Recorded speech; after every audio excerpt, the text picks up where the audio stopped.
امریکہ میں ایک کانفرنس میں شریک تھا،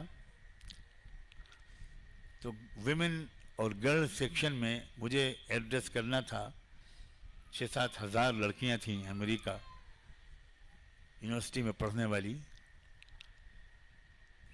تو میں نے پردے کے بارے میں،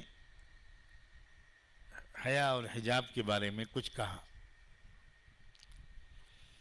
بہت سی لڑکیاں باپردہ بیٹھی تھیں، پورے حجاب میں تھیں، اور بہت سی لڑکیاں امریکہ میں پڑھنے والی الٹرا ماڈرن ٹی شرٹ اور جینس میں تھیں، اور مختلف ملکوں کی لڑکیاں تھیں.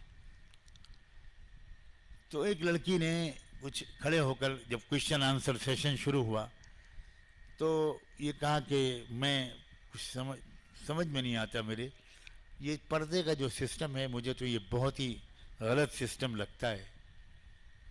You people confine the 50% population behind the walls and behind the wheel. آپ 50% آبادی کو دیوار کے اندر قید کر دیتے ہیں اور نقاب کے پیچھے چھپا دیتے ہیں. یہ کیا طریقہ ہے؟ اس سے پہلے کہ میں جواب دیتا، میں بڑا خوش ہوا یہ سوال سن کر، لیکن اس سے پہلے کہ میں جواب دیتا ایک ملیشین لڑکی نے ہاتھ اٹھایا اور اس نے مجھ سے کہا کہ mister Nomani, please can you allow me to answer this question, میں اس کا جواب دینا چاہتی ہوں. میں نے کہا ضرور، پلیز کم آن. وہ لڑکی آئی اور اس نے آ کر اسٹیج سے، ملیشیا کی لڑکی نے اپنی کہانی سنائی.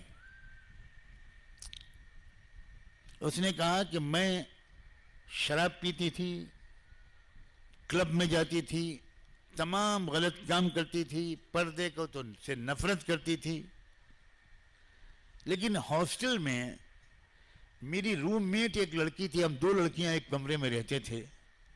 میری کمرے میں جو لڑکی رہتی تھی وہ تہجد پڑھتی تھی، وہ نمازیں پڑھتی تھی، وہ تلاوت کرتی تھی، وہ رو رو کے دعا مانگتی تھی، بہت پردہ کرتی تھی.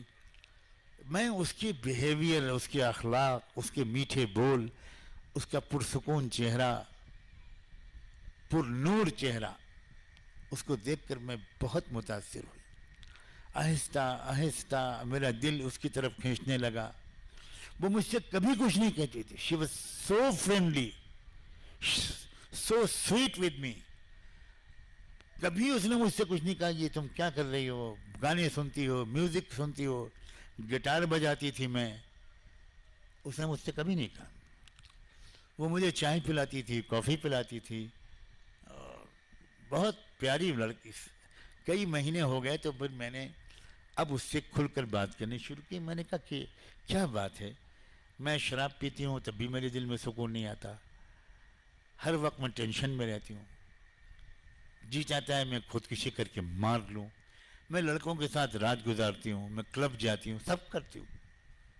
تم دیکھتی ہو مجھے، تم مجھے ٹوکتی بھی نہیں ہو، منع بھی نہیں کرتی ہو. تمہارے کمرے میں شراب پیتی ہوں اور تم کچھ اور زندگی گزارتی ہو اور تم خوش رہتی ہو. ہر وقت تمہارے چہرے پر سکون اور اطمینان کی ٹھنڈی شبنم برستی رہتی. What is the secret behind your happiness and satisfaction? کیا راز ہے؟ تو میں نے اس سے، اس ملیشین لڑکی نے کہا کہ میں نے اس کو بتانا شروع کیا کہ میری بہن دیکھو، 2 چیزیں مل کر ہم بنتے ہیں، ایک ہے باڈی، ایک ہے روح. اگر روح کو اس کی ڈائٹ ملے تو روح خوش ہوتی ہے، اور روح کے خوش ہونے سے انسان خوش ہوتا ہے. بدن پر کریم پاؤڈر لگا ہو اور دل میں سکون نہ ہو تو کوئی خوشی نہیں ہوتی. میں اللہ کا شکر ہے، نہ میک اپ کرتی ہوں نہ کچھ کرتی ہوں، لیکن پاک صاف رہتی ہوں. حیا اور حجاب میرا زیور ہے. میں کبھی کسی لڑکے سے مکس اپ نہیں ہوتی، کسی سے ہاتھ نہیں ملاتی. اسی یونیورسٹی میں پڑھتی ہوں تمہارے ساتھ، اور 3 سال سے میں ٹاپ کر رہی ہوں. پوری یونیورسٹی میں میرا رینک پہلا آتا ہے. میں اس لیے خوش ہوں. تو وہ لڑکی کہنے لگی کہ کیا تم مجھے یہ سکھا سکتی ہو؟ ہاں بالکل. دھیرے دھیرے اس نے کچھ کتابیں دیں، کچھ لٹریچر دیا،